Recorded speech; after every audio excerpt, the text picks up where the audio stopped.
I have plenty of sun here, Nick. You can have some of mine. Aggie, you have to stop.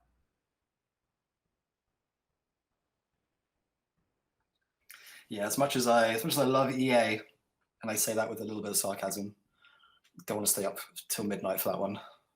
Oh, it's midnight? Yeah, no.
Hey everyone, how's it going? Welcome to Engadget's live watch-along for the future of gaming, better known as Sony's big PS5 reveal event. I'm Nick Summers, a senior editor, and I'm joined by Jess Condit, a fellow senior editor. How's it going? Hello, it's going great because we're about to see a ton of games. Like, a ton, I hope. Just an hour straight of trailers, no holds barred.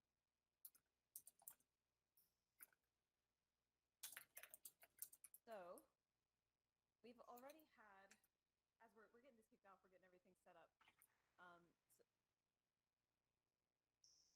Yeah, no worries. I think Jess is having some technical difficulties, but that's okay. We've still got a little bit of time before everything kicks off. So yeah, this is a big one. We've been waiting for this event for so long, really. I remember way back in January when I was at CES in Las Vegas, we waited throughout all of Sony's press conference, only at the end to get a logo reveal for the new console. And then, of course, not that long ago, we had Mark Cerny's very lovely and actually quite insightful, but not very public-friendly sort of technical presentation too, where we learned about, well, more about the SSD inside the console and a whole bunch of other technical specs, really. But yeah, we've all kind of been waiting, one, to see what the console looks like, and who knows if we'll get that today, but also to see some actual games, some real gameplay. I mean, I feel like Microsoft has been a little more forthcoming with actually showing, you know, what the system's capable of. We saw some kind of RTX presentations, for instance, things of Minecraft, that sort of stuff running on the new system. And then we kind of got that, you know, some will say slightly lackluster, big kind of gameplay event where they showed off things such as Yakuza, and yeah, a few other titles. They're going to be coming to the system later this year. But Sony's, you know, they've held back. You know, I remember seeing just a random blog post that had the new controller on it, and that was how they decided to announce that. But we've all been kind of waiting for this big event. And yeah, it was actually supposed to happen last week, but of course, you know, we've had the Black Lives Matter protests and things have shuffled around. EA was going to be this week instead, but they decided to delay their presentation, and Sony has decided to jump in now instead. So yeah, I'm sure there's going to be a lot to talk about by the end. They've promised games from studios big and small, so hopefully we'll get a little bit of first-party stuff, maybe some indies too. Yeah, it's really hard to tell. They've said, I think it's going to be about an hour, and I thought it was really interesting that in the blog post when they announced this event, they said that, you know, the whole thing is going to be 1080p and 30 frames per second, which is quite funny given that the whole console is supposed to be a 4K capable system. But they said that, you know, because so many of their workers are at home at the moment, you know, lowering the resolution just made it a lot easier to kind of pull together a pre-recorded presentation like this. So I guess I can cut them some slack just this time, but yeah, maybe in the future I won't be quite so forgiving. But anyway, that shouldn't spoil some of the reveals, and yeah, just really interested to see what they have on show. Of course, we still have 2 really big exclusives for the PS4 that are yet to come out. So The Last of Us Part 2 is just around the corner, and then we have Ghost of Tsushima just a little bit later in the year. But yeah, I'm curious if they show those again in any form during the presentation. It might be a little strange to do that, to kind of say, like, hey, it's going to look even better on PS5. Maybe don't buy it now, right? Maybe you want to wait and kind of do the final thing on PS5 instead. But maybe it just gives people a great excuse to say, hey, maybe buy it at launch, play it on PS4 and love it, and then you have an excuse to go back to it and maybe go on that harder difficulty, right? And play it again on PS5. Will be, yeah, if they decide to go down that route, I'll be just really interested to see how they kind of position that and communicate that. But really, we want to see announcements. We want to see reveals for new games, right? And then the question becomes, well, who's ready to show games? I think the biggest and most obvious one is probably going to be Horizon 2, you know, or some kind of follow-up to Horizon Zero Dawn. Guerrilla Games is, you know, really smash hit open world RPG, you know, following on from the Killzone franchise. I think given how many years it's been since Horizon Zero Dawn, they're really, really primed to make an announcement now. But yeah, curious otherwise to see who else is going to step up to the plate. You know, is it too soon for a studio like Sony Santa Monica to show off the next God of War, or maybe something else that they've been working on? I don't really know. If you can hear me now, hey guys. Speaking of technical difficulties, please forgive us. Jesse, are you back? I'm back. We spent an hour trying to set this all up. It was perfect, guys, and of course that's fine. But yeah, so I was interested to hear the rumors about like Resident Evil 8. You know, that's kind of my jam. That's where I am. Horizon is very exciting. That's expected. Resident Evil could be cool. I mean, who knows? We could get literally anything because Sony's been really quiet about anything that we're going to have for PS5 this next generation. Yeah. Yeah, it's a super great point. There's definitely a chance that we're going to see some third-party stuff, and the Resident Evil franchise has been on such a roll. I mean, Resi 7 was such a great kind of revival for that series, and then we've had Resident Evil 2 Remake, which was just, again, hugely beloved when it came out, and RE3, which maybe didn't hit quite the same highs, but was still pretty beloved, right? So I feel like they're in the best position possible to start showing Resi 8 if they are ready to unveil it. Right, we were talking earlier, like it feels like we just got a new Resident Evil game, and we kind of did. We got this remake. And so that's why it feels like, oh, is that really going to happen? But I'm happy anytime we see honestly, anything from Capcom usually goes over pretty well with me. Devil May Cry, let's go. It's not going to happen. I just am always doing. Yeah, definitely with Resi 2, I think if they do go back to the first-person view from Resi 7, I think going back and forth between third person from RE2 and RE3 back to first person, it's going to feel fresh again to me. It's been enough time since we've had that kind of experience that, I don't know, it's not going to feel like too much for personally anyway. Yeah, I mean, are you expecting, because like one of the big Sony franchises is Naughty Dog's The Last of Us. So, I mean, are you expecting any Last of Us 2 news here? The game's coming out later this year, like, I don't know, DLC? Yeah, I was just saying it'll be interesting if they do decide to show it, you know, how they kind of position that, right? Because some people might look at that and then say, oh, well, maybe I should wait and get it just on PS5 when it might be cheaper, right? Or when PS5 is out anyway and play it in a sort of better resolution. But, you know, maybe they can sort of show it and say, hey, you play it first time around on PS4, and then you've got a great excuse to play it again on PS5, maybe on a higher difficulty or something like that, right? So I think there's Well, ways they could frame it where it doesn't seem too weird or redundant. well, because Sony's being a little rigid in its generational definitions, right? It's not quite a fluid system. Not every game is going to play on PS4 and PS5, like maybe none. So that's interesting, and that's a different approach than Microsoft is taking, where they're saying all your games they're going to play on your console. It's just like getting a new PC, basically. You're just upgrading to a better system.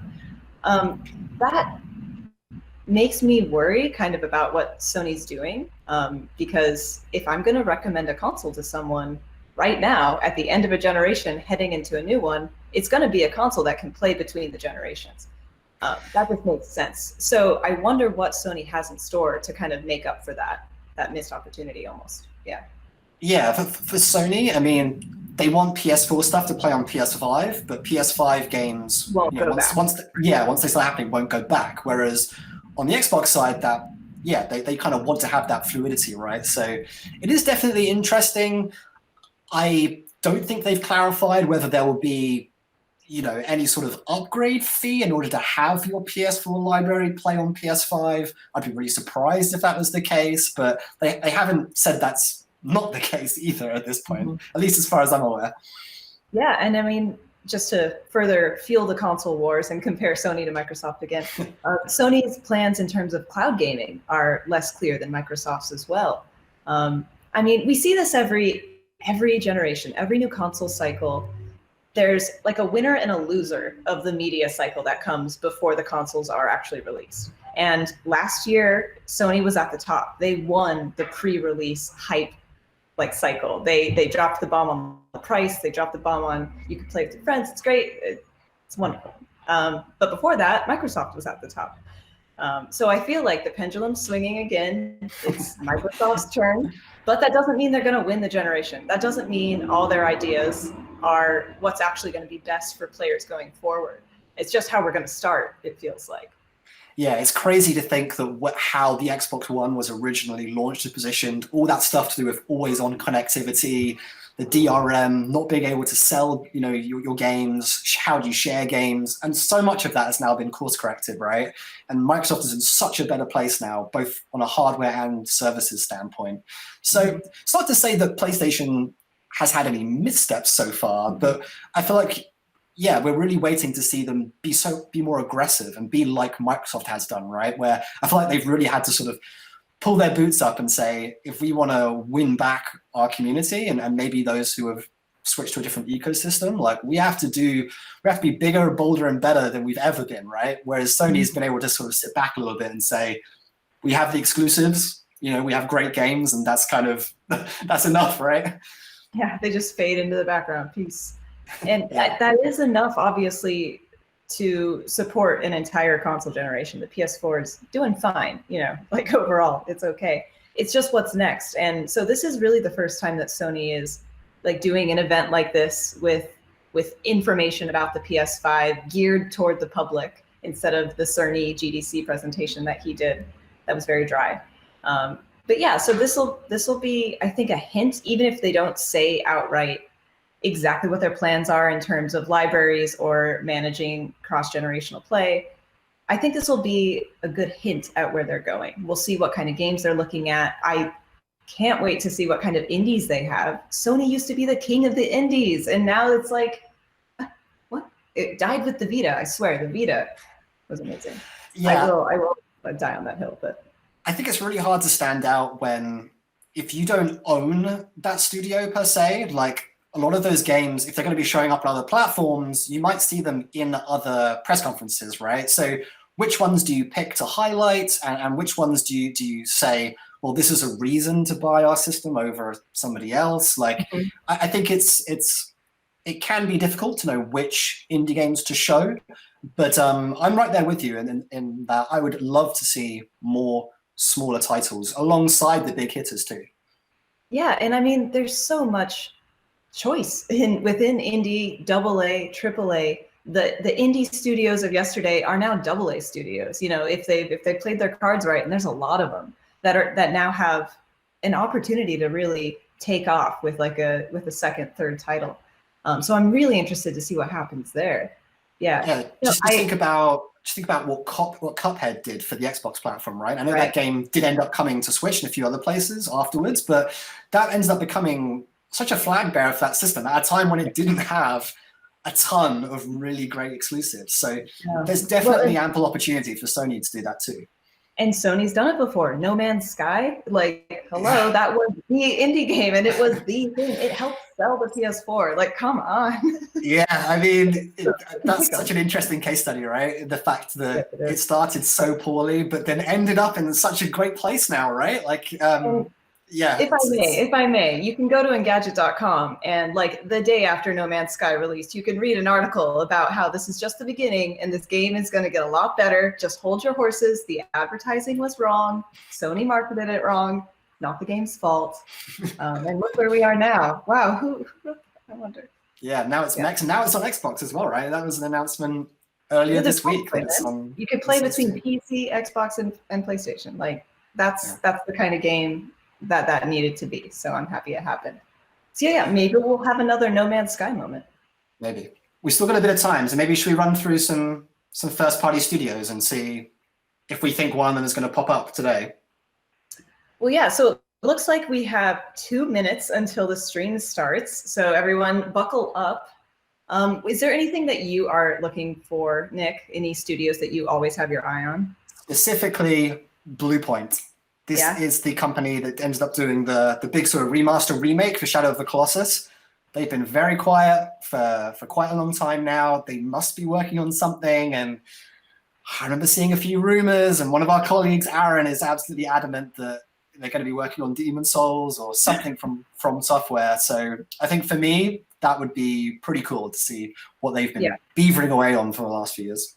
And that would be like in collaboration with an internal Sony studio, with like with Japan Studio or something. Yeah, that would. I was gonna say, how about you? Is there any particular first-party studio maybe that you think might be ready to shine, or that you just like to see more of?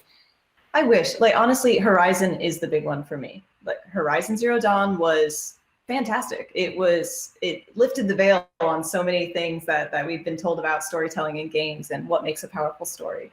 And I really, really enjoyed that. So I can't wait. Any hint of a Horizon something would be great. Yeah. No, agreed. Yeah. We've got about 30 seconds left. Let's do it. The moment is almost upon us. Okay. Ooh, what about Dead Space? I want some Dead Space too. Yeah, that's coming up in the rumor mill, right? Maybe, would you prefer a remake or a sequel for that? I want a sequel. I think they're still solid games. I'm good. I want a remake. I think that first game is even the most of two as well. They're so good horror games. You know, just treat them like the BioShock collection, and I would be so happy. I wouldn't be mad. That's for sure. Okay, all right. Should be starting any second now. I hope so. Oh man, I'm nervous for them. Okay.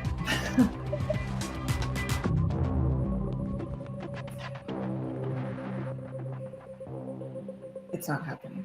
Are they going to be on time? Oh no. That's a good question.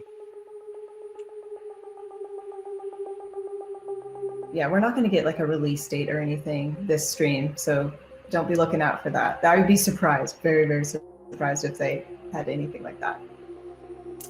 Yeah, I don't think they need to say any more than holiday right now. We would love to know exactly when it's going to be hitting store shelves, but I don't think Sony has to play that particular card just yet. No. I think that makes more sense when you're ready to show the console, which could happen. I mean, who knows what we're going to get tonight, but today rather. But yeah, I don't think we're going to get the big box reveal today. At least that's my gut feeling. No, I would. I mean, hey, Sony's been surprising us a lot, so who knows what their plans are? But yeah, I'd be shocked if they decided to do that. It's such a low key time to do that. Like, this is a big event, but it's not that event. So. But is it? Because this is the thing, right? Like, this is. I mean, Sony was never going to be at E3 in the first place, but this is the E3 sort of period, right? Like, this is the summer of games, for want of a better word. So, yeah. Who knows? We could get it.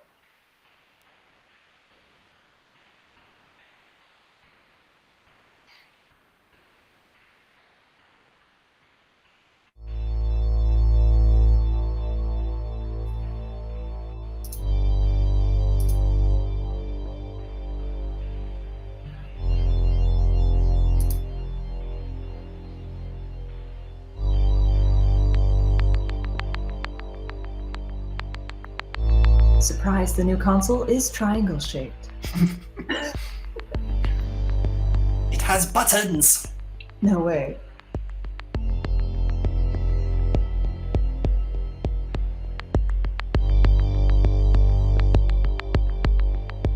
Man, this is a nice slow. They're into that ASMR vibe with Cerny and these graphics. Very nice. This is like every art gallery I wish I could currently go to during the quarantine. Just put on your VR headset. PSVR.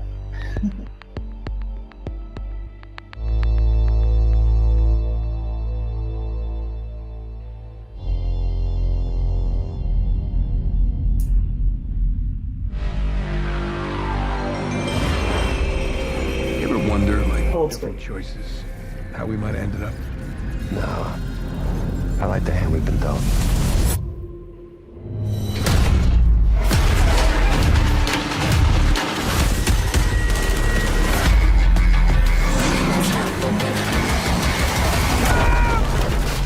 Watch me go.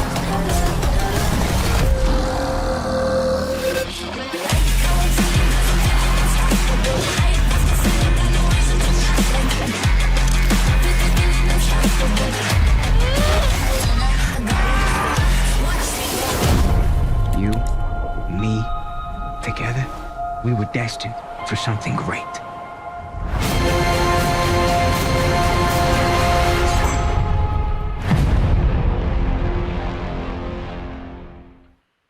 Nice little scissor reel. Why did I move here? I guess it was the weather.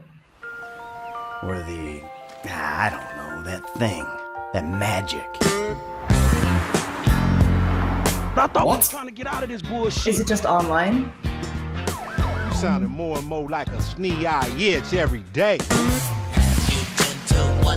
My job! This is PS4. Get your own! All the rides are 50 cents, so take those ladies all the gym. Haven't had this much fun. We should talk about work. Just don't care. Ain't leave this place no We out here gangbanging like it's 91.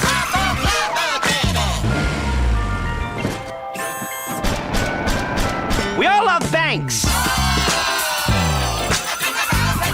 Get me a DJ!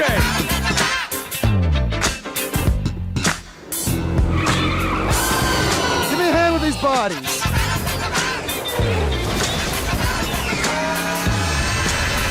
This cannot be traced back to me. Champagne, anyone? Just sort of smash things.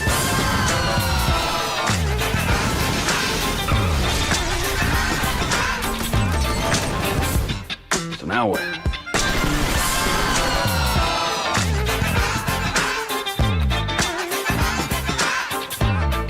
Expanded and enhanced. Well, that's a remaster we didn't see coming. This game came out on PS3 and we're getting 2 separate generational releases for it. It's at the top of the charts every month. Whoa, free at launch. Dude, that's a get. That's nice. Huh. Similar to the Epic Game Store release, right? Where it was Exactly. basically free for all PC players. Exactly. Man, that game makes so much money.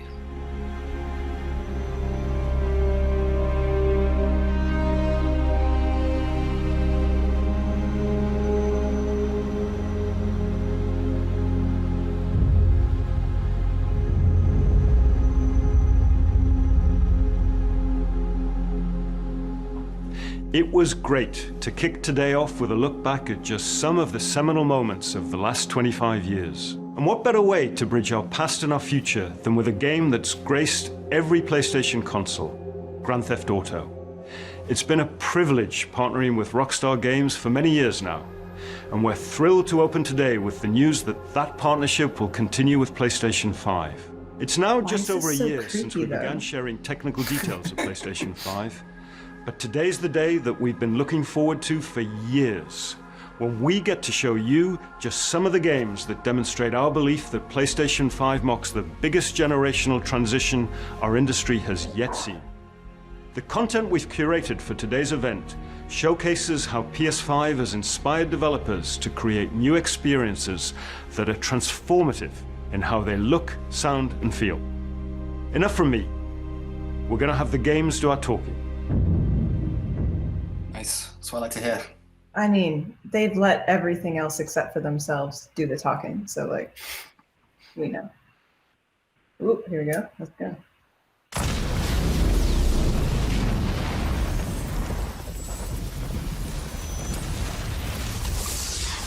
A hero's just someone who doesn't give up.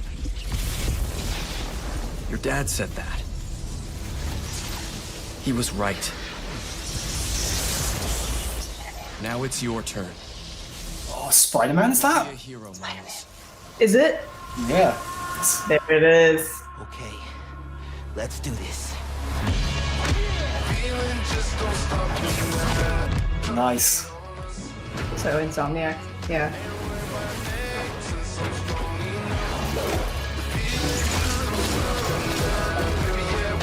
And is this Miles? Yeah, yeah.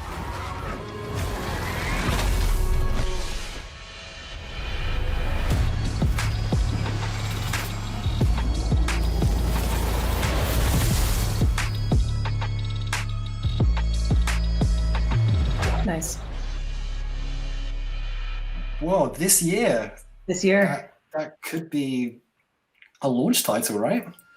今日は皆さんに僕らが作っている新しいグランツーリスモの情報をシェアできるということですごく興奮しています今回のグランツーリスモはおそらくこれまでのねグランツーリスモの It's time for really, really good looking cars. 本当に嬉しいんじゃないかなと I'm into it. キャンペーンモードを中心にしたグランツーリスモに Yeah, なっ they ている went と思い really ます dramatic with ぜひ this 楽 like しみにしていてください tone.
Going back to the numbered releases. Looks about right. Yeah. Oh, GT Town.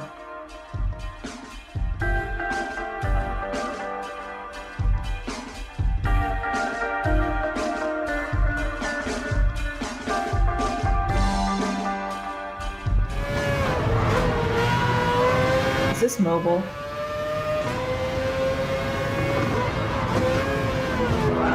Surely not. No. It's only because they're streaming in 1080p 30. That's all.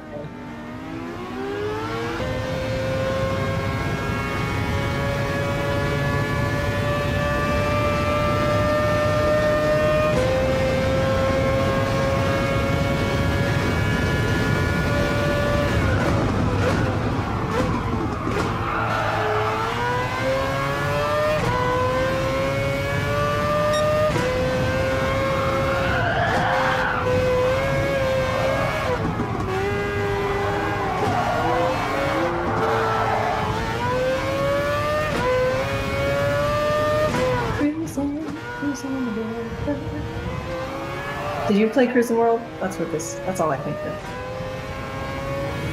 I'm wondering, do you think they'll do some kind of prologue again, like they did with Gran Turismo Sport? I mean, hey, I like that approach. Add a little narrative.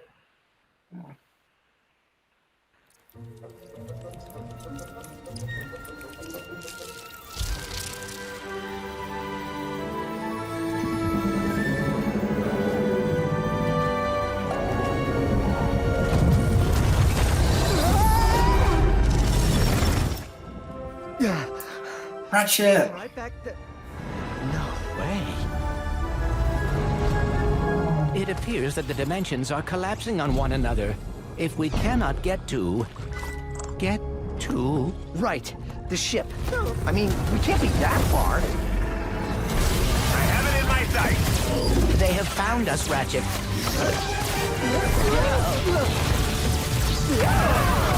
How do I steer this thing? Ask nicely. Slow down, please! That's not listening!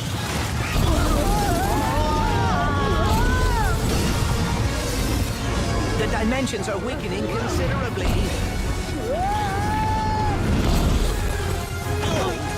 How bad is it?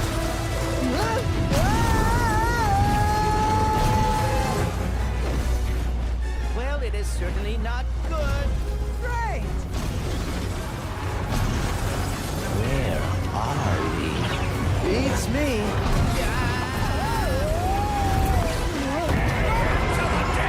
How many arms you got, beast? We've been boarded! Get off me, ship! I'll return! Clank!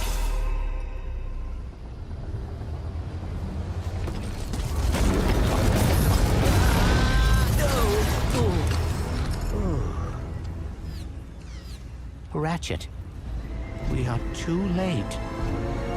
Ratchet? Who? Oh! Ratcheta. So is that our second Insomniac game already? Spider-Man and Ratchet? You're right. I guess they're I'm a two-team studio. Creative director at Insomniac Games. The entire studio is so excited to be able to share with you a first ever look at Ratchet & Clank Rift Apart, a brand new, full-length, interdimensional adventure built from the ground up for the PlayStation 5. We're doing things we've never been able to do before, like use dimensional rifts to be able to leap from planet to planet nearly instantly, or put ray trace reflections on Clank. All of our alien worlds are filled with density and life previously unseen. Plus, Ratchet's all-new arsenal is more exciting than ever thanks to the DualSense controller's enhanced feedback. Ratchet and Clank are near and dear to our hearts at Insomniac, and we can't wait to share more with you in the future. But for now, here's another look.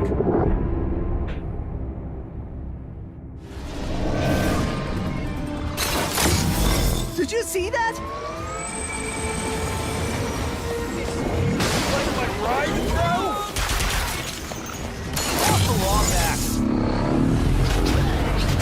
This looks like actual gameplay. Yeah, definitely. So that's something Microsoft didn't do a lot of at its event. Sand sharks from above.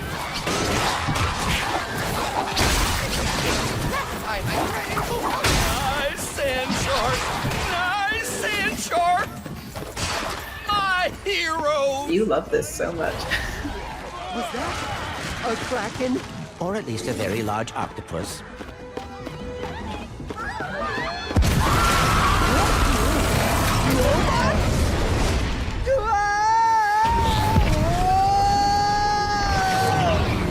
I will never get used to that.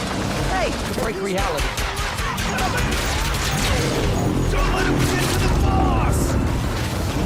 Did Dr. Nefarious really resurface after all these years just to try and take over the universe again?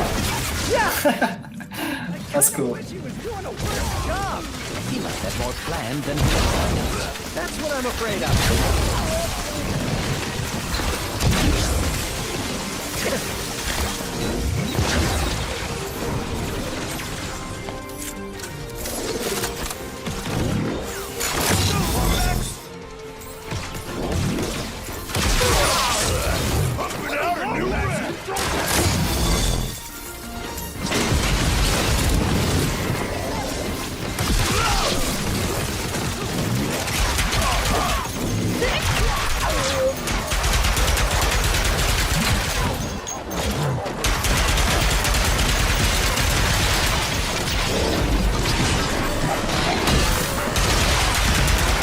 When's the last time we had a Ratchet and Clank game?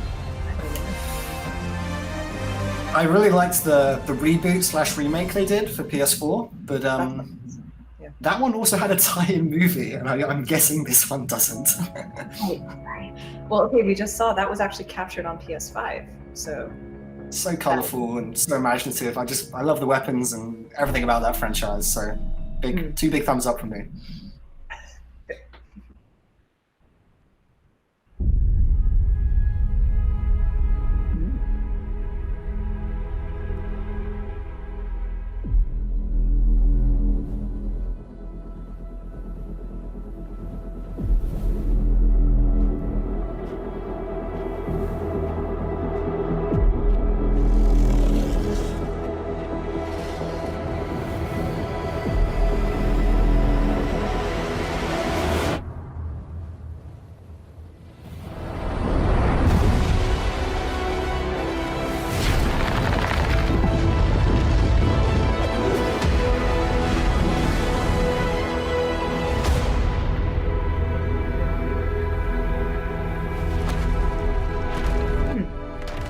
Totally new one.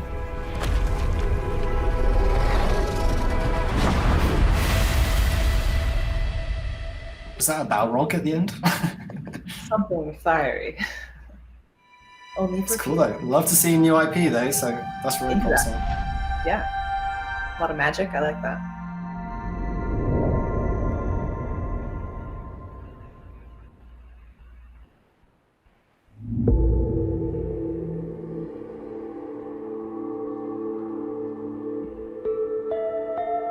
Annapurna.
Do we get to play as the cat? It's about the cat.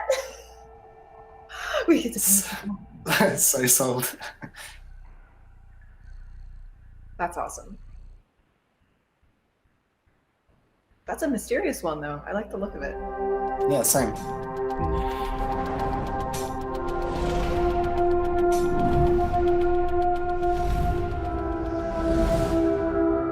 Oh, the logo. Ooh.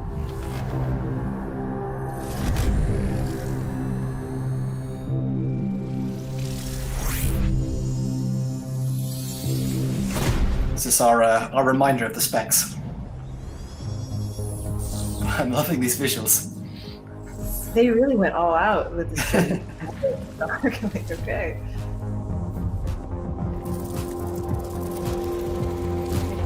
That's cool. I want to touch that.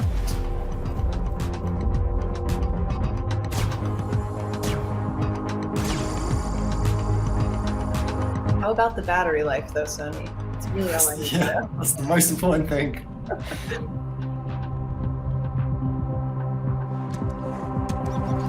Still have headset jacks in this generation. Good to know. Here we go. This is the 3D audio they keep raving about. They do. They said to like use headphones for the stream so you can hear it.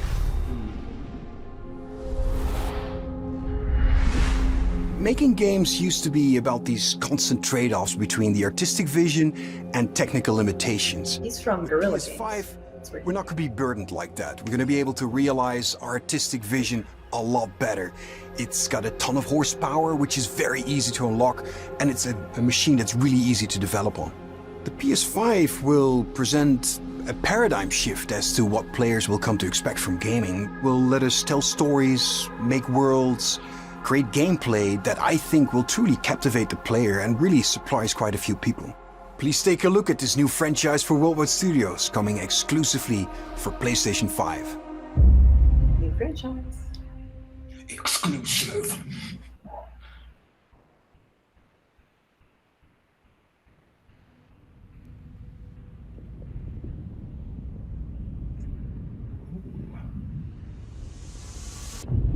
Over and over, I relive my first moments on this alien planet.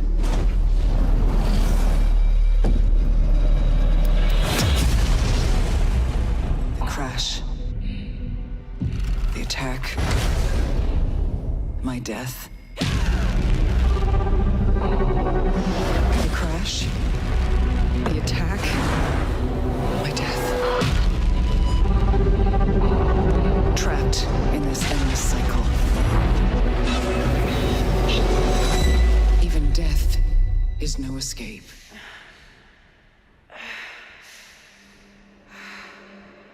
Each time I awake, this planet seems somehow different. As if changing.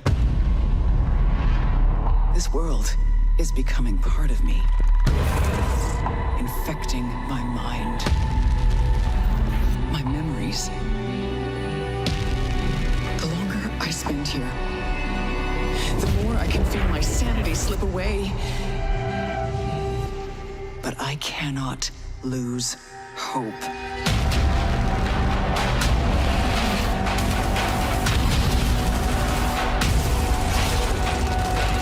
My only choice is to keep fighting.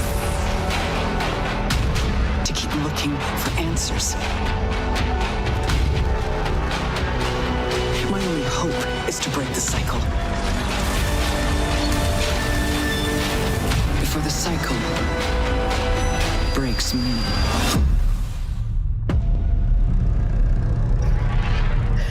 Okay, I was into that until I saw that. Still in. Terrible. It's cool to see Housemarque working on something which is so much bigger than an arcade title, right? Yeah, that's awesome. That looked really dramatic, yeah. And compared to like Resogun or Nex Machina, these sort of top-down shooters, it's completely different. Looked really clean too, yeah.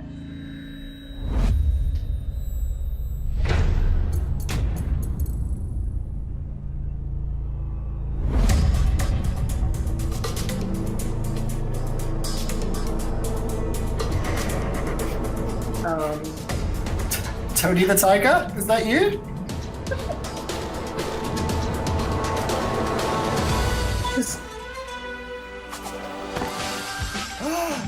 Sackboy! Oh!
Interesting they're not calling it Little Big Planet because the way it plays is definitely different, right? It doesn't use the traditional sort of 3-depth planes to, you know, that sort of platforming style they had before. But love the music, love the art style. Love Little Big Planet in general. And the main event, looking to settle some scores and crush anyone in his way, Ultimo Barricado! Challenging him is John and a whole host of heavy hitters. It's time for Destruction All-Stars! No game, broken breaks to become insane. No battle, no race, no fame. The doctor, we're rolling again. This is a combat, no dabbing, no combat. I bring the boom blocks and you bring the weapons. Ready the keys for notorious me. I'll be the top one and you can back off. Back in the monster, well action of the legend. I'm sparked to the match and I'm unbreakable. Scrapping the rest of the better. I am the best, come and get it and kiss me like I'm a take over the best. It's a boom boom battle that you won't be last and I'm in. The back, you know, you will never fight no other better than me. You will stop cause I am the real deal and you can only run. Hey, this is my game, you won't be afraid of me, undeniable. Hey, set up a cage and I dominate, period. Never, ever, nothing, number one. No battle, no right, no game. That's made to be broken, brains to become insane. No battle, no race, no fame. Doctor, we're rolling again. No battle, no right, no game. That's made to be broken, brains to become insane. No battle, no race, no fame. Doctor, we're rolling again. It's like What If Rocket League, but also Fortnite. Right, exactly. Rocket League for the new generation.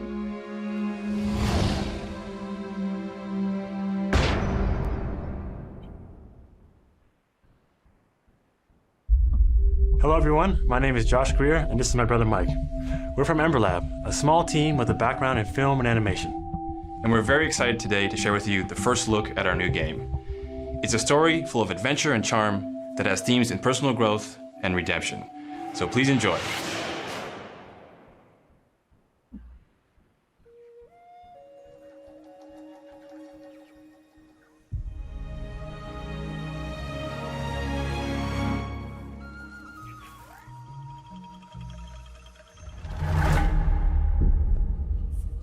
I know you are kind. You sense the power that flows through this land. Yet, you do not fully understand it.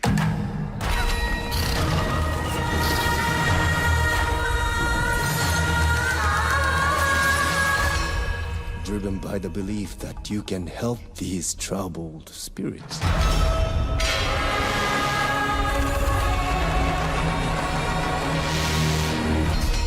But you cannot hide your weakness from me.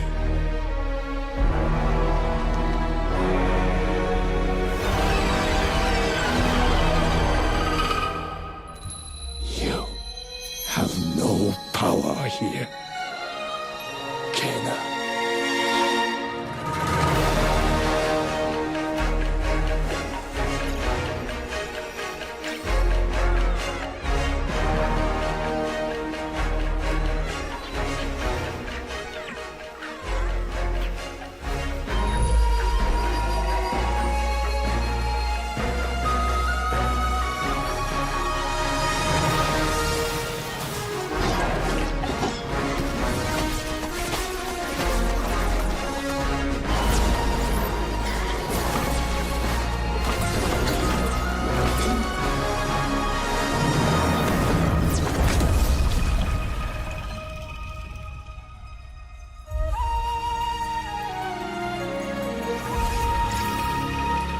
I'm down for that. It looks just like a really beautiful 3D platformer mixed in with some Zelda in there too. Like I thought that was really nice.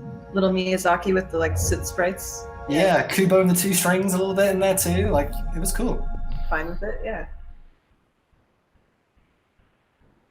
I want some horror now, please. Maybe. You ever feel like you're just waiting for a sign? To do that thing you've always meant to do. Sometimes I feel like I'm just standing on the edge of doing great things. But something's holding me back.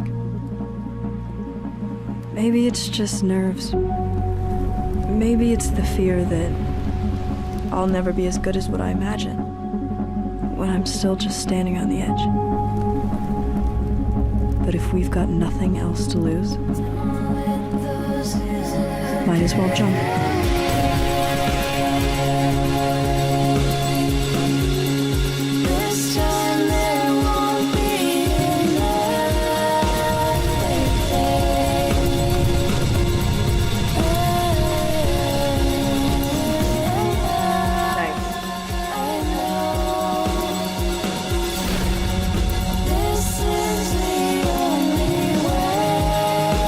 Co-op is a collective of indie studios. They did Nog, GNOG. Alright. How awesome. Very cool. Yeah, very stylish. Mm-hmm.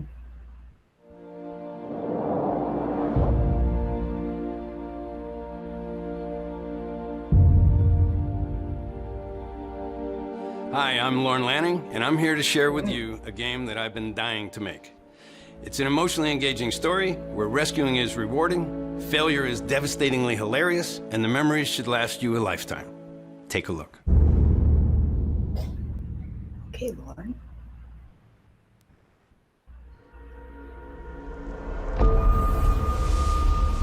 You are no longer a slave, Abe.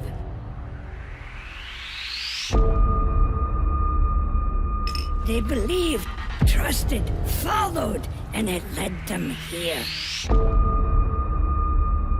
You may have escaped the murderous blades, but the fate of your entire people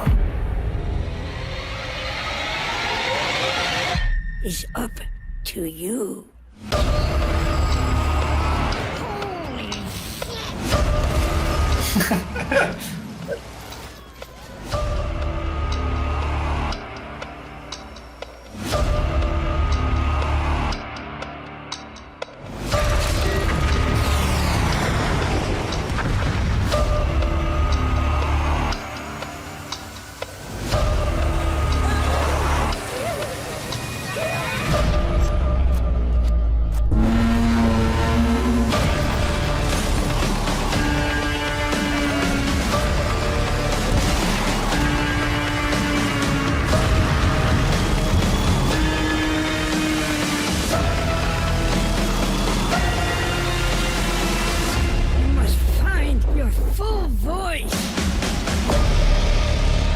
Oh, geez.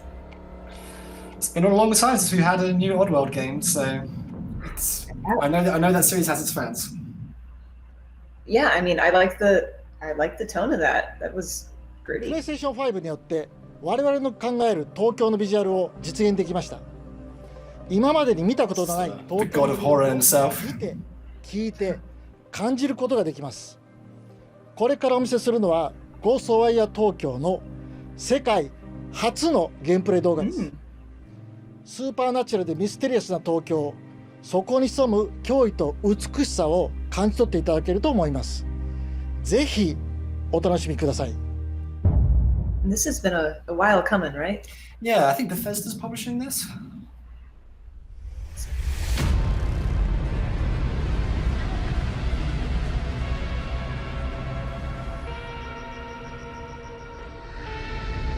You see things others can't.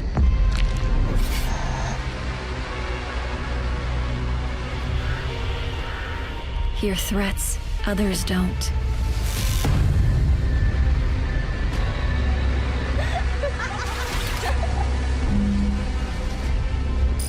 Fight when others won't.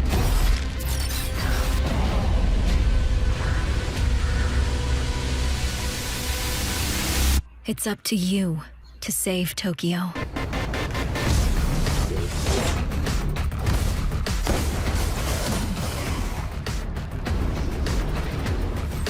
Hell yeah.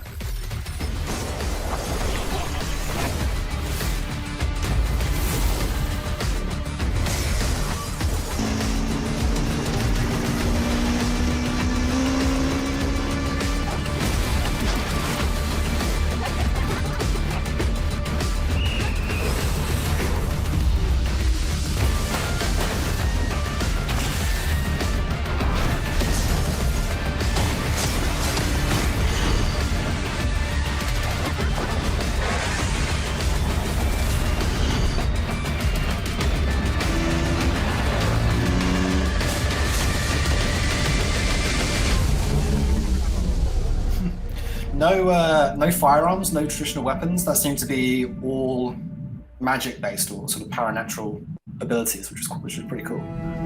Hand based. Yeah, I like that.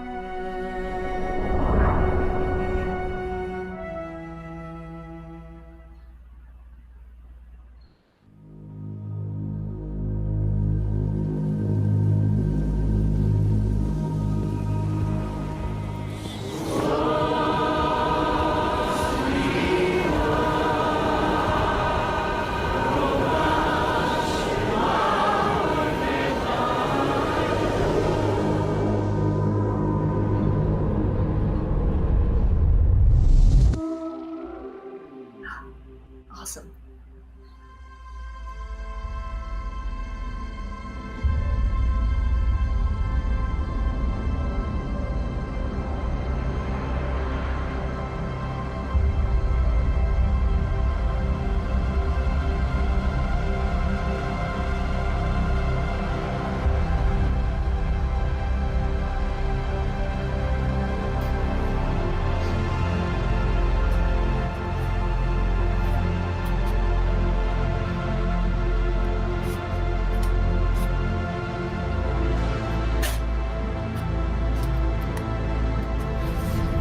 Year Zero.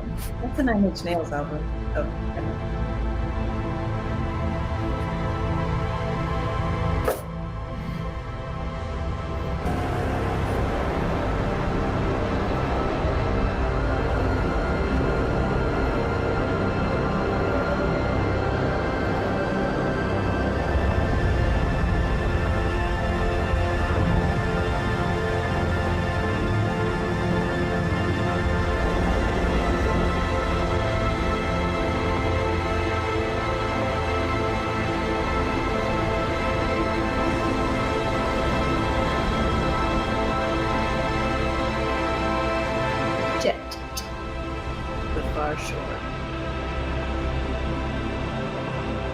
Holiday 2020, so that's this year too. Could Super be a launch title, right? Hmm? So it could be a launch title then, right? Absolutely. That looks pretty cool. That's something I'll want to check out. I think the whole thing is going to be vehicular. It seemed like I didn't see any just little creatures. Yeah. I don't Yeah. know. The draw distance though was really nice. The fact it was so far out. I love that. Yeah. The sense of scale.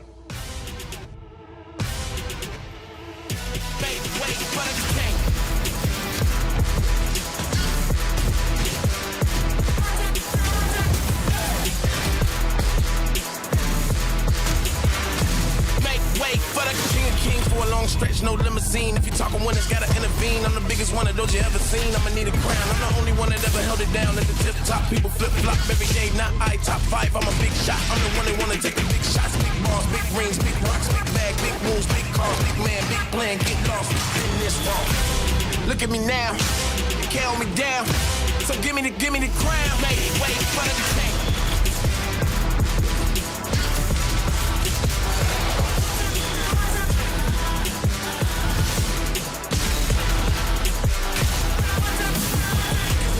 We're not the same, we're not the same. We're not the same, we run everything. We're not the same, we're not the same. They ain't got us running through these things. Make way for the king. This is one of the first games that was announced, right, for next gen. I'm pretty sure. And we didn't see any real gameplay beyond a very, very short sizzle reel, so that's cool. That's fine. It's Nice to see colorful. that in action. Yeah. Pretty bright. It's nice. Nice bit of hack and slash. Oh, heart machine. Whoa. Yeah.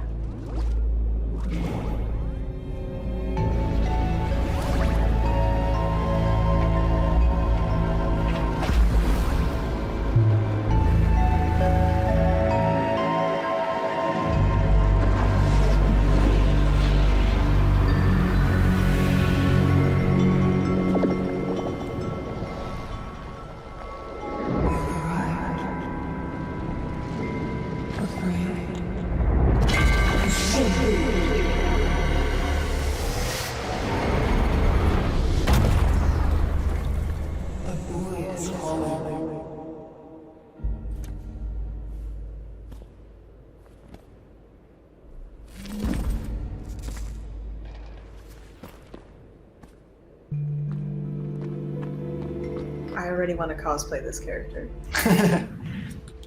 That cape. Beautiful. This is not a sequel to Hyper Light Drifter. Necessarily? You can see the DNA though, right?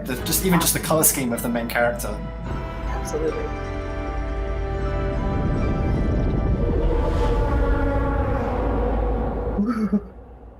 Solar Ash. Okay, 2021. I love, Heart Machine. They have the style in those games. In Hyper Light Drifter, it's just right where I want it. Yeah, I mean, after Hyper Light Drifter, I'm sold on pretty much anything they want to do. So. Yeah.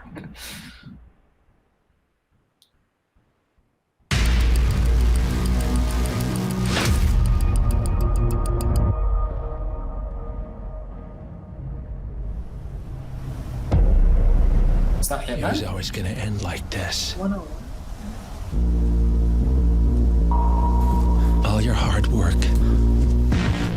all your sacrifice, only sped up the process.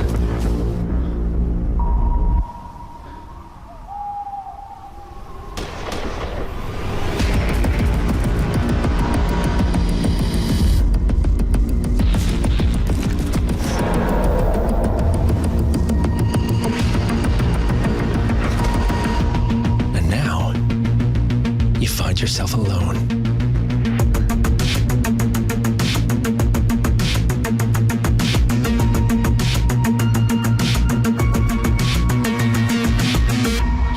Only death awaits.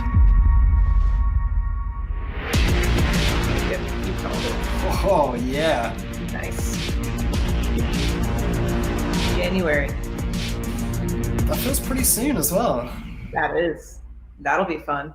They've done a good job with that series, like honestly. Yeah. Just being able to continue doing it, right? From IO Interactive. In Hitman 3, Agent 47 is back for his most intimate and professional contract in his entire career. This is also the dramatic conclusion for the World of Assassination trilogy. I'm so proud to be here to present a little glimpse of the gameplay where Agent 47 is on top of the world in Dubai. Enjoy.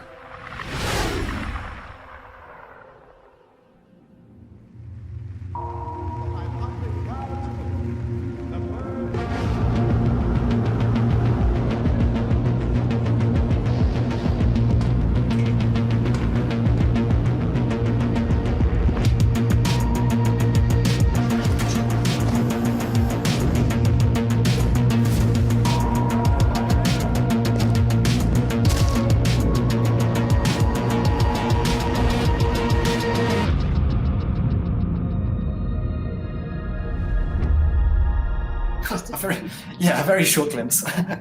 What's a bit? Looks great. Yeah, I'm so glad that studio is able to keep making those games because there was a time when that definitely wasn't guaranteed. Absolutely, yeah.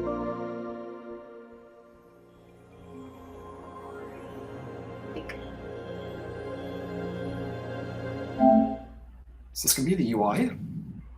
Oh.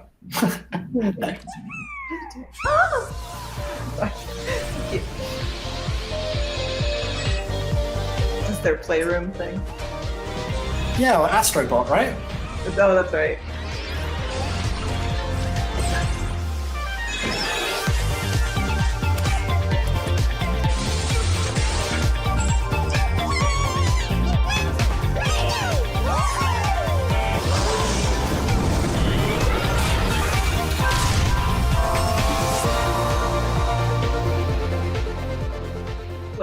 You have to have one of those. You have to have an intro game that everyone can jump in and use the new controller, use all the new features. That'll probably be that. Yeah, VR though? They didn't really say anything about that, but they haven't said much about VR. Yeah. Yeah, it's true.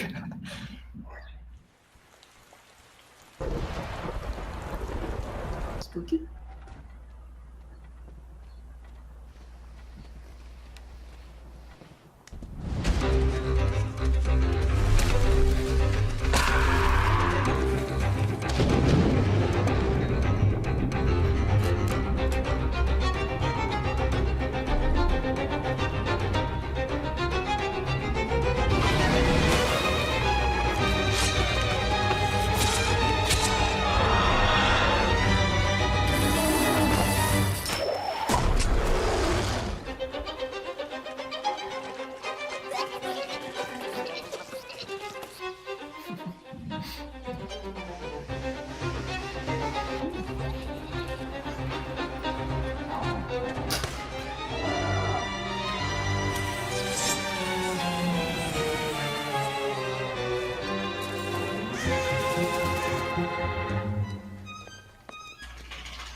Wow, just totally, that's all over the place. There was some samurai stuff in there, then there was like a French Parisian cafe, like we went to all sorts of different places.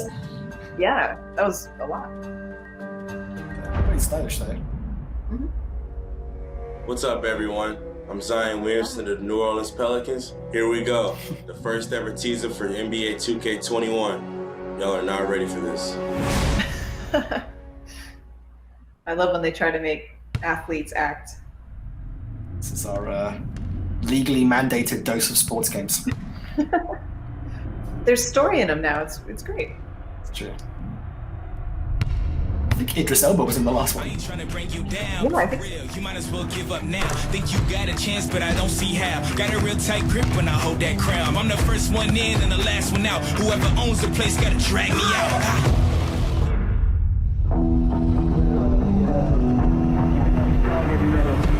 I don't make a sound when I stray. You better just run for your life. Run for your life. Run for your life.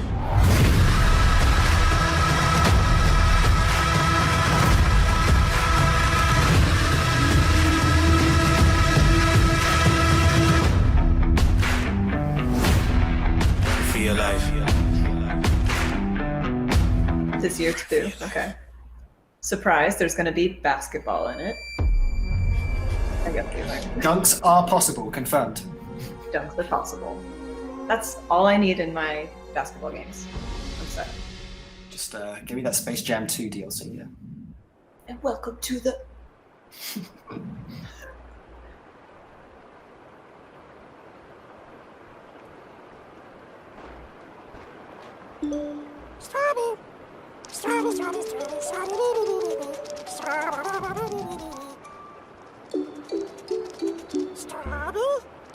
Amazing, aren't they? Half bug, half snack. A very recently discovered species, entirely unique to this island. Oh, this one's lively. Beautiful seed patterns. Oh, and it's tasty too. Welcome to the island of bug snacks. This is young horses? Oh my gosh.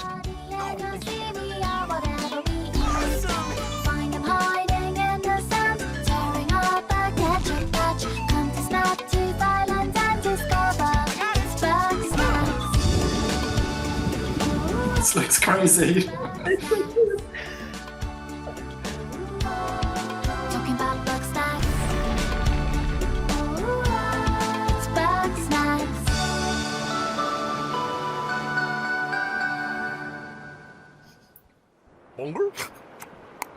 My invitation is open.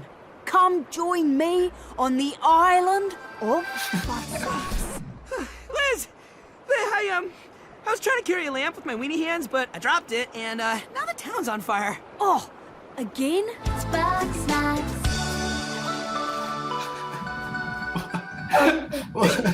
What did we just watch? Amazing. This Did is you what see that kind of sub sandwich that looked like a centipede? Yes. How could I miss it? These ice cream bugs. This is like, yeah, from the people that made Octodad. That's what you get next. Yeah. What should I have expected, I guess? Yeah. Well, that's this year too. So another potential launch title.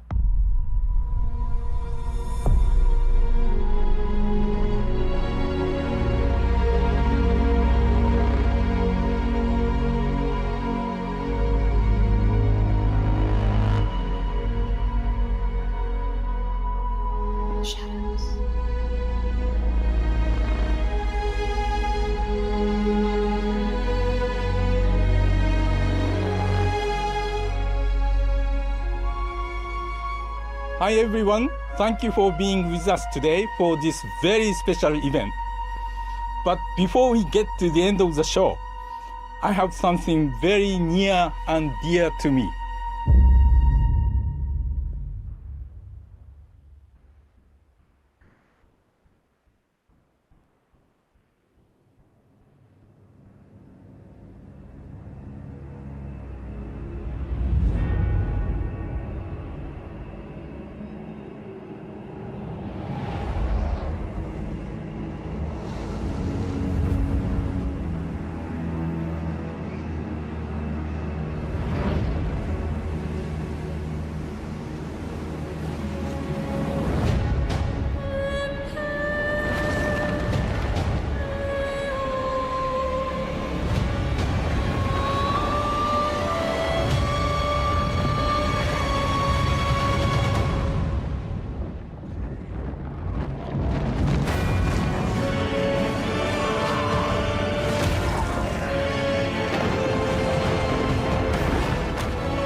The rumors were true.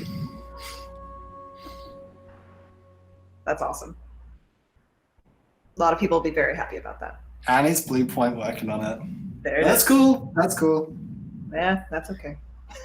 That game was stranded on the PS3, so it'll be nice to It's a play that. next-gen Something new. first-person shooter about rival assassins locked in a time loop. This is our unique vision, what Arkane is all about. Freeform immersive gameplay, a surreal player-driven story smashed together. Want to see some stylish action? Check this out. Okay, I'm in.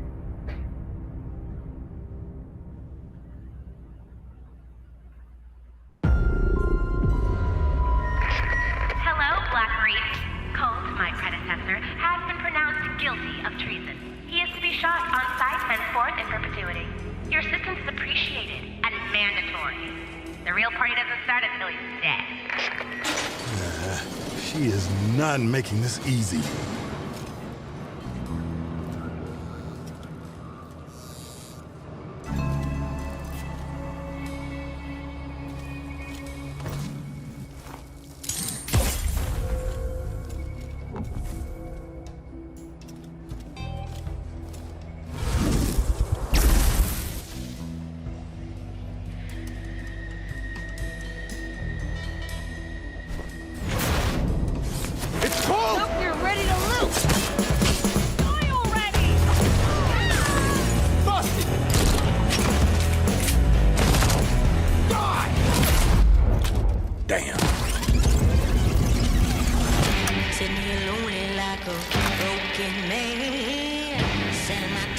Good morning, Black Reef. Another day, another death. Aren't time loops fun? For everyone else on this island, this place is paradise. A never-ending party where hunting me is the main attraction. And no matter how I try to escape, they always cut me down. But I'm one stubborn motherfucker.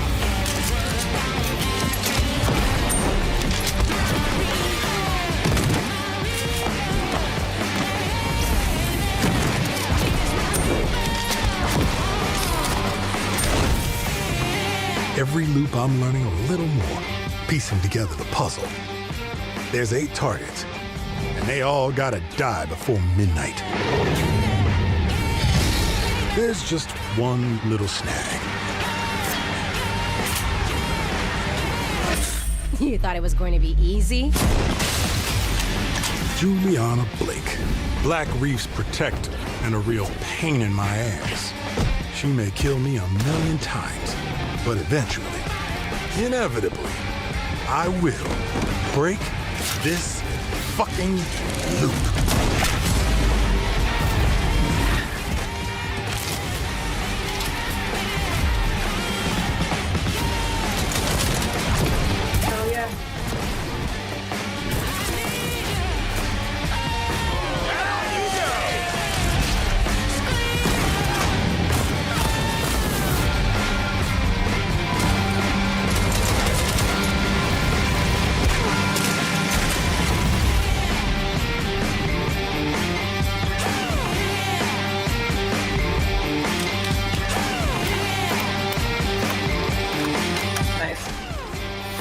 can see the Dishonored DNA in it. Mm-hmm. I like killing you. There's a difference.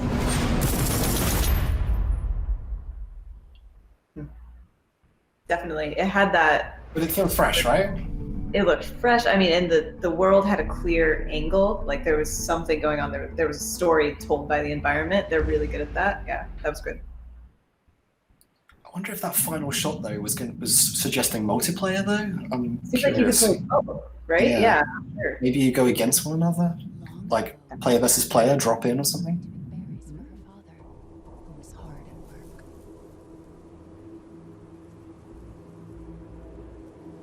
But the forest greeted them with a dark, cold silence. The bushes empty. Yet determined to find the berries, the rascal broke free of Mother's grasp and vanished into the trees. Mother's worried cries faded fast as the girl ran on, over vine, under branch, and into the forest deep. What is it with that creepy story? It's just a local tale. You're really into that stuff? Quit being so paranoid. No! Friendly! Friendly! Who are you? Who sent you? What's going on? They're coming. Who is?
Resident Evil!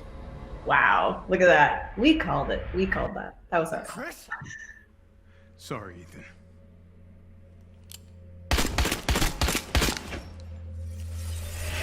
Why? Yeah, I saw the Umbrella Corps logo. Right. It was in, I forget what it was, but I was like, oh, it must be it. That's it? Yeah. Such a different setting though, right? It was so gothic. That was weird. Yeah. That looked really different. I would have, like, I was thinking maybe it's Outlast or something, and then, yeah. It's like instead of a mansion, what if it was set in Castlevania instead? With werewolves. Okay. I'm in. Yeah, me too.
is that?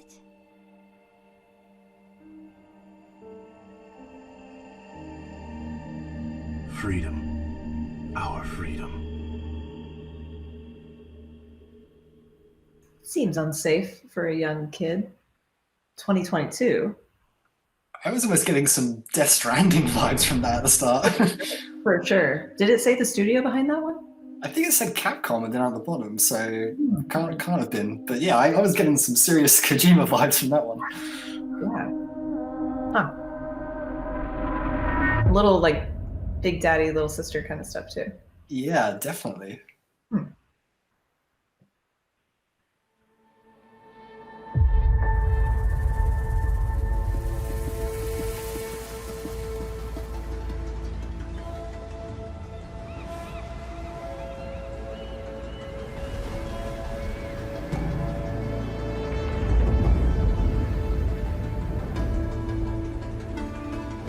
The old ones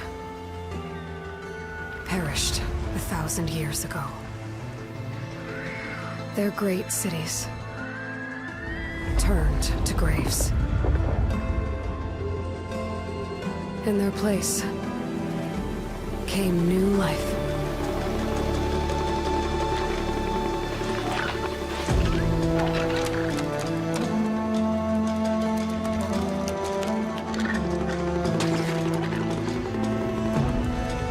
And new dangers. Here it is.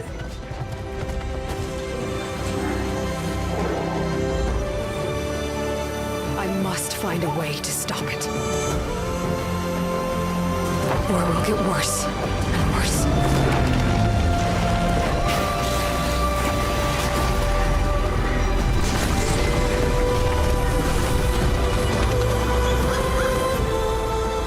Until it destroys us all.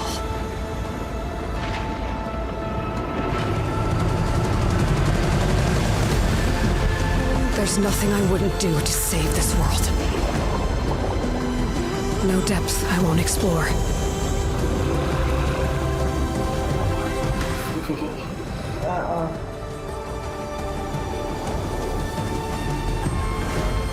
No secret I won't unlock.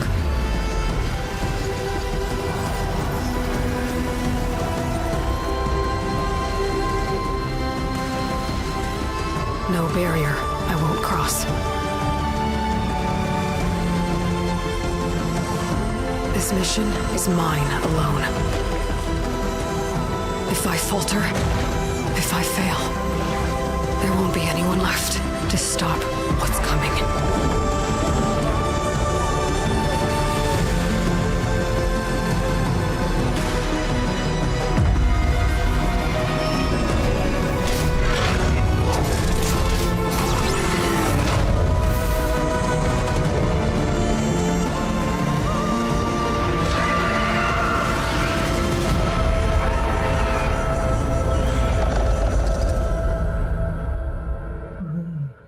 Forbidden West.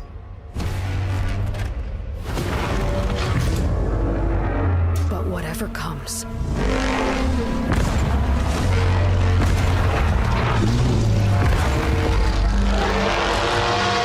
I will be ready.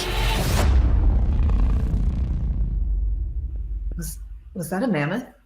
I think it was. Robot mammoths. Robot mammoth. On behalf Wow. of the entire team at Guerrilla, we're happy to share the first look at Horizon Forbidden West. We're continuing Elga's story as she moves west to a far future America. To brave a beautiful but dangerous frontier, masked with mysterious new threats. Get ready to explore distant lands ravaged by massive storms. And take on new, powerful machines as you return to the majestic world of Horizon. Stay tuned for much more. We can't wait for you to get your hands on it.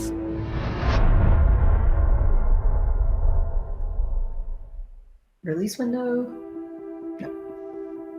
Dang. I think there's a lot to look forward to for the community. I think fans are going to be really pleased.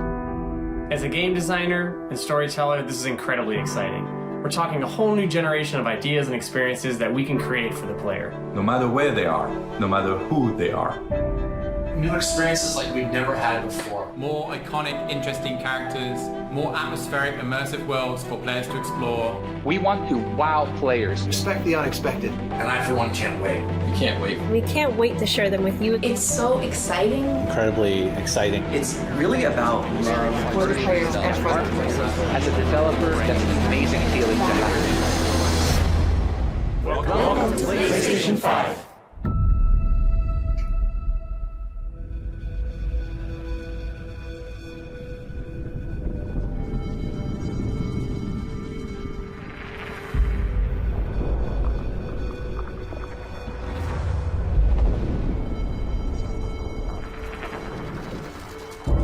Show the console? Do you think? I told you it was a triangle. Oh, it's a pyramid. What's a pyramid? What if it is? Are they?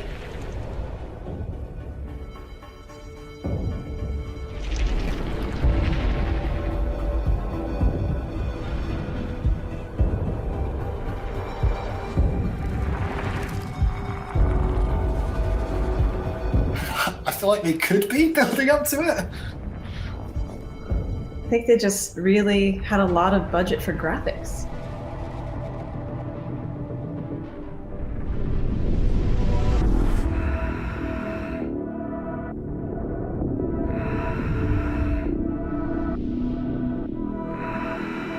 They must be, surely. Gotta be.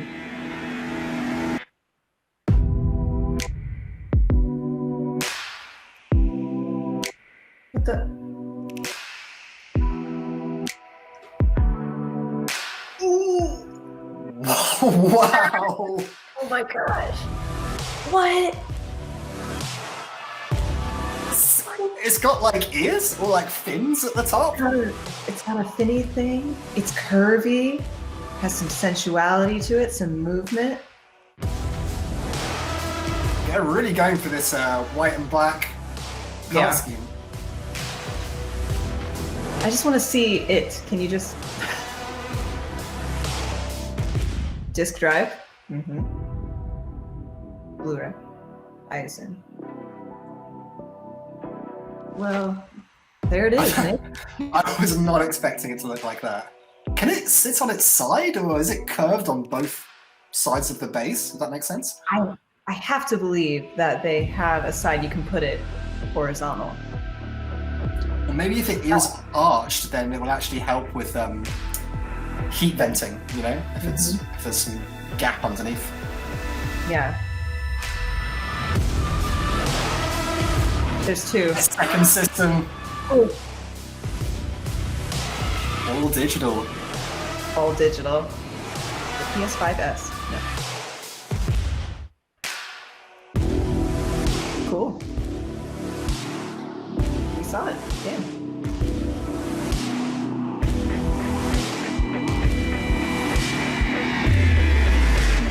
Official headset. For how much? Is there going to be a price? No. All the accessories. We hope you enjoyed the first glimpse of our future today. You've seen our most striking console design yet, and you've seen games that can only be enjoyed with the full range of PlayStation 5's features and power. At PlayStation, we believe in generational transitions, and we put years of work into making them happen. We want you to enjoy the unique benefits of moving from one generation to the next. Thank you for joining us. We're launching later this year, and we have tons more to share. Welcome to PlayStation 5. Wow. Very interesting delineation there. He's just throwing it down. Like, we have It looks generation. so different from the PS4. Like, the PS4 is all angles, you know, it's like a chopped up cheese wedge almost, and that is just all curves. All curves. Curves for days. Yeah. I don't mind it. I mean, it looks fine. But whatever comes. It's distinctive. I will be ready.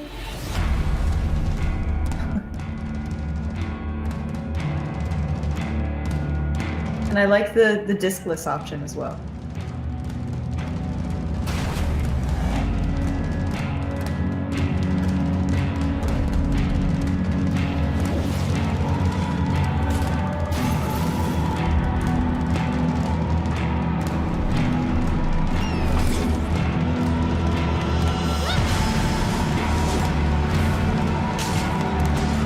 great recap.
Oh boy. There it is. Play has no limits. We have so much to talk about. That was, wow. That was surprising. It was so different to Xbox, the Xbox showing as well. Right? In terms of actual gameplay, the sheer number of games that they showed, the fact that they'd used this event in particular. I know Microsoft had already shown what the Xbox Series X looked like, but the fact that we got that here today as well, like, man, so much. Oh, okay, let's take a break. Little breather. Here we go.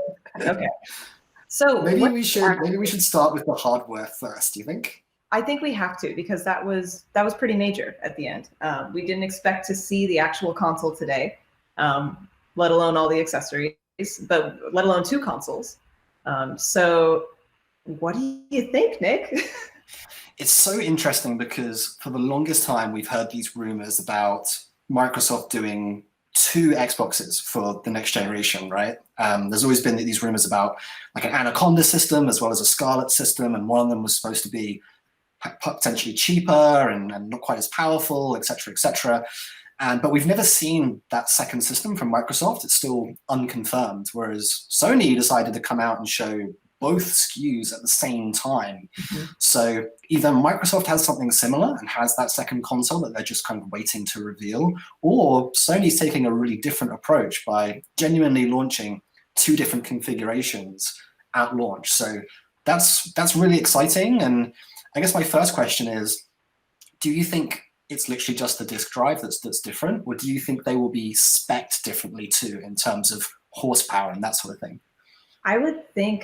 I would assume that they are spec'd a little differently. Maybe it's not a huge difference, but I mean, Sony's making a lot of noise about having distinct just kind of lines between their consoles, and I don't know. I think they're gonna want to go for like what, $100 less for the all digital edition.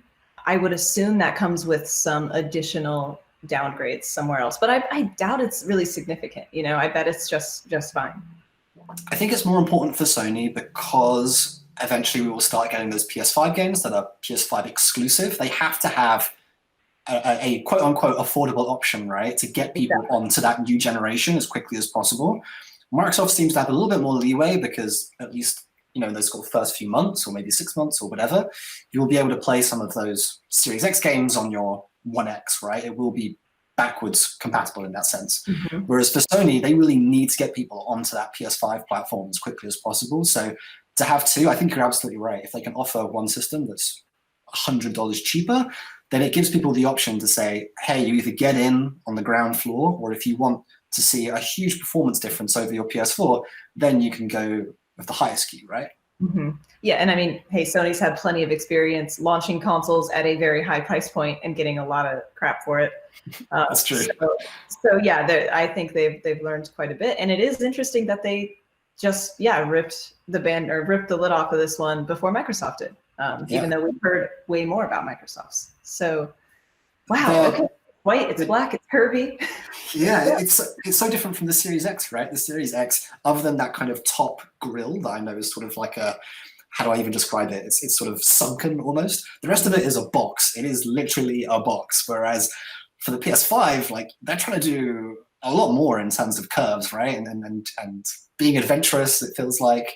I don't know how I feel about it and whether I prefer it to the Series X or vice versa, but it's cool to see them both going in quite different directions in terms of just design language. Definitely. Yeah, I think personally, I think the Xbox is going to age better. I think the PlayStation might get caught because it's a little specific, the design. But who knows? Maybe this is how every console is going to look from now on. So, what about the stuff inside the console? Okay, yeah. I've got a list here of everything that they showed. Do you want me to go from start to finish or finish to start? How long would it take? If it would take 10 minutes, then let's skip that and just talk about the good ones. Okay. I'll try and hit what I feel are the big ones, okay? Let's hear it. Starting with a new Spider-Man game coming this year. I thought it was really interesting that it wasn't called Spider-Man 2. They called it Spider-Man Miles Morales. With that one, for one thing, I'm super happy to see that character. He was in the original Spider-Man game, but was never playable. You know, he only sort of gets his powers at the very, very end. Bit of a spoiler there, I guess, but if you've watched this, you know that he becomes Spider-Man. Come on. I'm wondering if that maybe they're building that to be almost like, do you remember how there was Infamous First Light? It was sort of like a smaller but standalone game that used a lot of the same engine and assets and that kind of thing. Yeah, so maybe it's not quite a full-blown sequel, but maybe that's a smaller game. Does that make sense? I think that would make sense with the timeline of Spider-Man anyway. I think that fits. Okay, possible. Okay, we got a new Gran Turismo, which is, I think Sony really needs that to compete with Forza, which has been such a huge success for Xbox, right? Both Forza Motorsport and Forza Horizon. It feels like there's always like a century in between Gran Turismo games, but at least with GT Sport, they've been running it like a service, right? So it hasn't felt like it's been that long since we've had Gran Turismo. One of my favorite stories ever in my history of being a games journalist was at Joystick, and JC Fletcher wrote a story that was like Gran Turismo, probably 5 or something, comes out, or they're working on it. And then the entire text of the body was, your grandkids will love it. It was just priceless. Thank you, JC. All right. They're very good games, but they take their sweet time with some of them. Yeah. All right. After that, we had Ratchet and Clank. Looked very, very colorful indeed. What do you make of that one? I think that's a little more your jam, Ratchet and Clank. I have no emotional connection to that series, but I mean, from that perspective, it looks great. I mean, it looks clean, it looks fun, it looked bright. A lot of different mechanics going on. So yeah, looks cool. You're more into that series. Yeah, the portals looked super interesting as a way to kind of quickly hop around. I mean, not only were they actually going through universes, but you saw at some point they were using that weapon in order to kind of quickly blink around the arena, as it were, and sort of quickly flank an enemy and that sort of thing, which was quite cool. Looked stunning, just like the PS4 reboot/remake was. But I think, and this is something we'll touch on with some other games that they showed, I was really pleased to see them show a number of really family-friendly games. You know, so often when we think of PlayStation exclusives, they are very artistic, but also very mature games. You know, thinking about The Last of Us, God of War, Days Gone, these sorts of things. They're all pretty much, a lot of them are M-rated games. So to see them come out and show something like Ratchet and Clank, which is, again, it's very child-friendly. I was just really happy to see that mix in there. Yeah, that was nice. And, I also liked, it seems like there were more female leads and we had characters of color. And that is unfortunately still rare for our industry, but hey, we're getting better every year. And this was another example of like, okay, cool, great to see. Just a little side note there. Yeah, absolutely. One example of that, we had Returnal by Housemarque. Returnal, oh, it looks so cool. Very unfortunate. You're not sold on the name, I take it. Yeah, but that one looked really cool. So this is from the Resogun people. Yeah, Resogun, they did Nex Machina, a couple other titles, which is very much, their bread and butter is arcade titles, trying to quickly blast through levels, pixel perfect runs, that sort of thing. So the idea, because they sort of set that up in the narrative, right, that she was landing on the planet, trying to get stuff done, dying, had to repeat the whole thing again, right? It feels very much like that sort of Gauntlet style gameplay that they're perhaps known for. But just the production values looks completely different from something like Resogun, right? Yeah, no, that was wild. It's a fully fledged, like, just 3D kind of powerhouse of a game, which is so cool to see them do. Yeah, I'm really interested to see how it actually plays. But hey, that wasn't the only like time stoppy one. If we want to skip around a little in our timeline, you absolutely can go for it. What was it? Death Proof? Deathloop. Deathloop. Death Proof is a movie, so that's what I thought. That's right, and it had a similar style to that. So I don't know what they're playing at. This was a game that we didn't know the name before. I believe it was shown at Bethesda's E3 press conference, maybe last year. But this is Arcane Leon, the team that's best known for doing all the Dishonored games. Really feels though like they're ready to step into a new universe with this franchise. Definitely there was a Blink equivalent ability that I saw very close to the beginning, so that stuff is definitely still in there. But just tonally, some of the humor they were getting at, the idea of it being a bit like a sort of Truman Show, like the dude stuck in there trying to break free. Just the setup felt so different. Mm-hmm. Yeah, I was into that. Overall, the show was pretty heavy. It was a pretty, I don't know, like you said, like gritty show, but then it had the pops of color and kid-friendly titles and stuff like that. So that was nice. But that was definitely on the little more gritty drama side. One of the games that just, I think, made both of us go, was Stray. Yeah. And apparently you play as a cat. Like usually in these trailers, we see, the cat's going and then it's going to stumble upon the main character and that's who you're actually playing. And the cat probably dies or something. It's terrible. No, you get to play as this cat in this like cool neon cyberpunk world, it looked like. I'm not really sure what else besides that, but that looks pretty cool. Yeah, I like the, we've played a number of games like Detroit, for instance, right, where you get to see the start of the robot uprising, and as a human, you're sort of deciding, how you feel about the androids and whether they should have human rights and all these sorts of things, right? Whereas this game, it feels like we're well past that, like it's just robots that are everywhere. There are no humans. I didn't see a single human in that game. So I think that's a cool jumping off point to have that sort of, very future flung game like this. And if this is what's actually happening in that game, to play as a cat in a world that's been, taken over by robots and devoid of humans. I think that's a really cool mechanic to really just explore it, not even worrying about humanity. You're just a cat and you're just observing or whatever that cat's doing. Maybe taking over the world, who knows? Another neon-soaked game. We're going to keep jumping around just because there's so many titles to talk about. But we saw a bit more of Ghostwire, which is by Shinji Mikami, the sort of, as I said earlier, the kind of godfather of horror. Got to see some gameplay, and it was first person, which I wasn't quite expecting. No, same. And I think that was the one that had no firearms, right? It was all magic-y. A lot of hand movements, a lot of bursts and Hadoukens and stuff. That looked awesome. I loved the design of the spooky characters, facing your fears, kind of headless schoolgirls and stretched long dudes in like nice suits, but they're creepy as hell. That's great.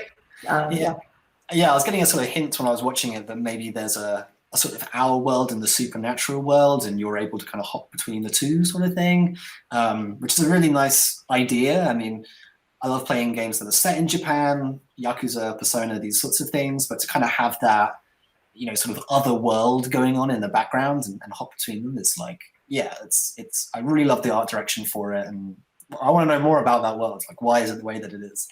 Exactly, and what's your role in it? Yeah, why are you the one fighting? Why do you have these powers? Yeah.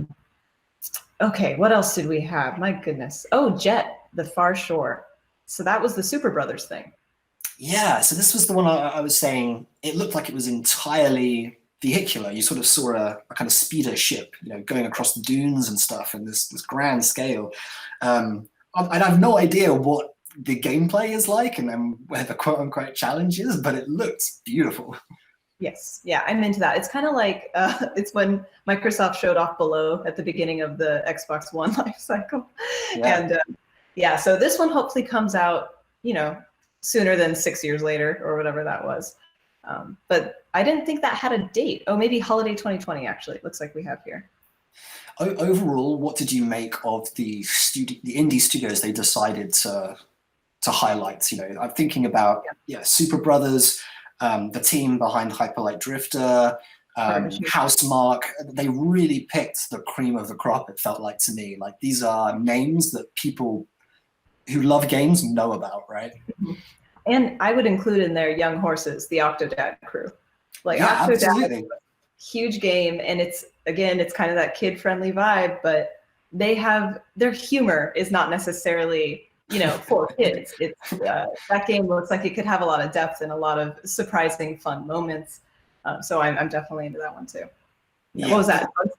Bug Snacks, something like that. Such a crazy game. I couldn't stop laughing when I said earlier when I saw that sub sandwich that looked like a centipede, like going across the beach or whatever. I was like, what is happening? This is bonkers, but bonkers in all the right ways. Like, I love that team has that sense of imagination and is just willing to make a game around it.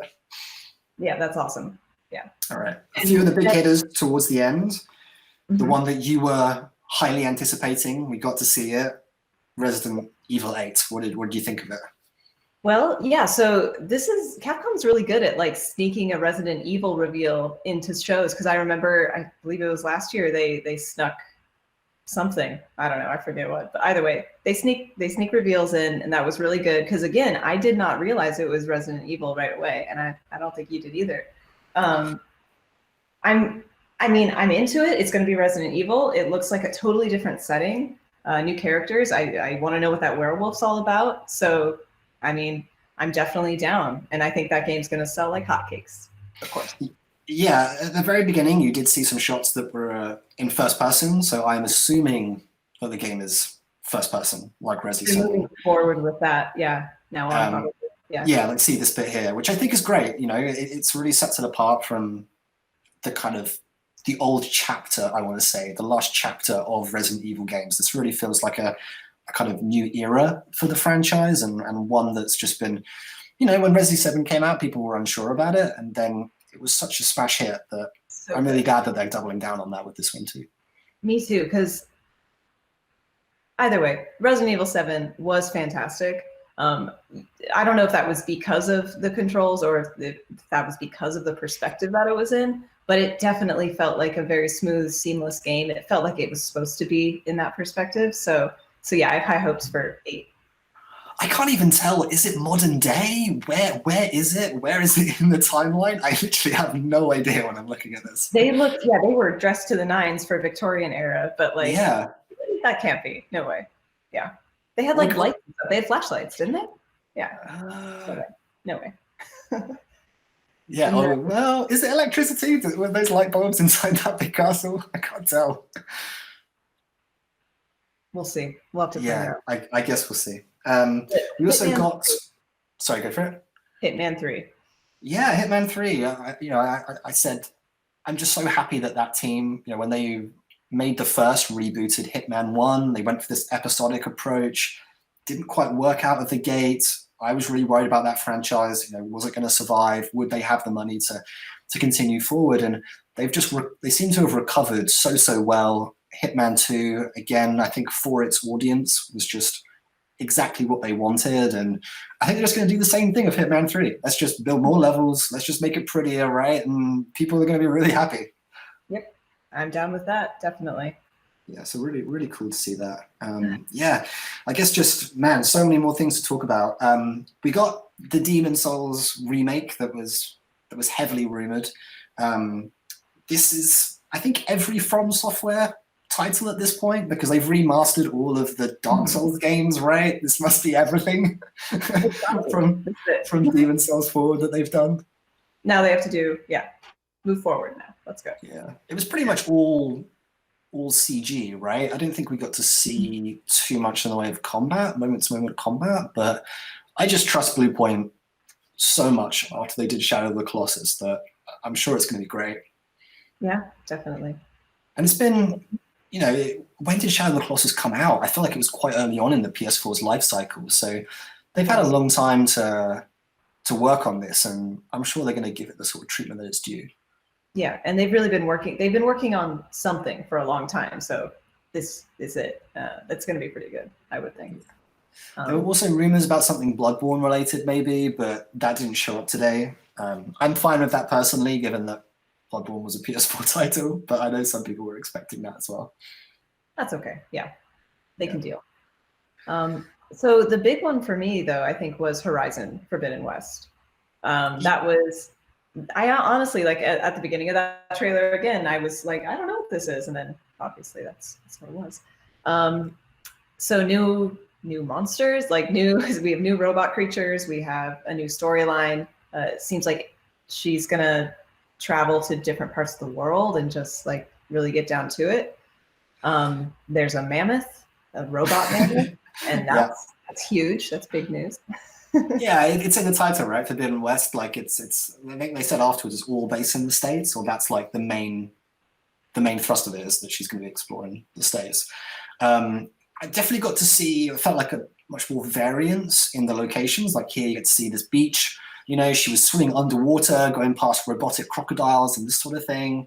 But then we also got to see mountains, got to see what looked like the Golden Gate Bridge that was kind of all overgrown, a desert too when she was walking over the dunes. So there was a real breadth in terms of the types of places you're going to be going to, which is in contrast to the first game where I felt they really focused on here's like a really luscious kind of forest type world for the beginning. And then they did that frozen wasteland, icy kind of place for the expansion, right? Mm-hmm. Yeah. No, that, I mean, looks great, sounds great, seems nice. Yeah, the rumors were that there might be some co-op in this one. I think that was from a report by Video Game Chronicle a while back. We didn't really see, I mean, some stuff might have been in-engine, but I didn't see anything that looked like a HUD screen. I didn't see anything that looked like true gameplay.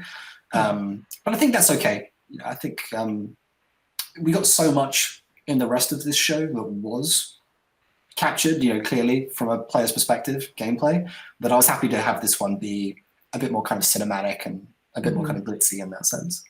Yeah, I mean, it was great to see the actual gameplay in this show. Yeah, that's something that really matters when you're showing off games for the first time. I mean, a lot of players don't like if you just throw a bunch of trailers at them and then they're like, well, yeah, I could make that too. Like that's not the game.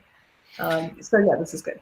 Yeah, what did you make of the show's kind of structure and their kind of approach to it as a whole? Like it really was just trailer, very brief chatter, trailer, very brief chatter, trailer. It was, they didn't really, there wasn't a lot of fat in this.